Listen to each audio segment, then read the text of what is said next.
তখন এই যে ঘরে বাইরে থাকতারি না, আমাকে হুমকি দেয়, রাত নাই দিন নাই, বোম ফেহে ঘরের দুয়ারে ওই হেলে।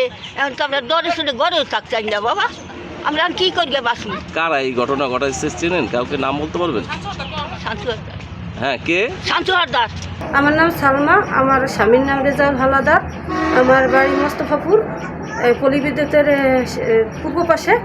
আমরা এই পূর্বে আমাদের এই যে শামসুর সর্দারের সাথে আমাদের সাথে দ্বন্দ্ব, তিনি আমার হুমকি ধুমকি দিয়ে আসছে।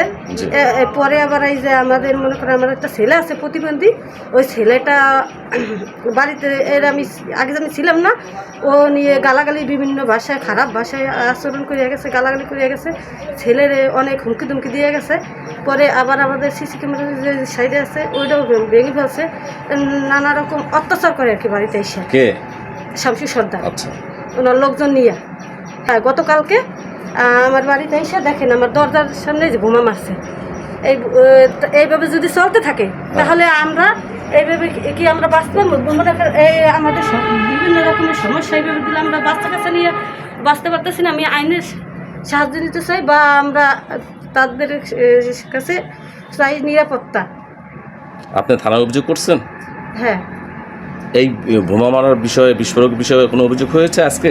হ্যাঁ, সকালবেলা করছে থানায় ছেলে যে করছেন না? ছেলে যাইয়া করছে না, এইখানে বসে পড়ে নাকি কথা বলছে, আমি ওটা আর কি জানি না।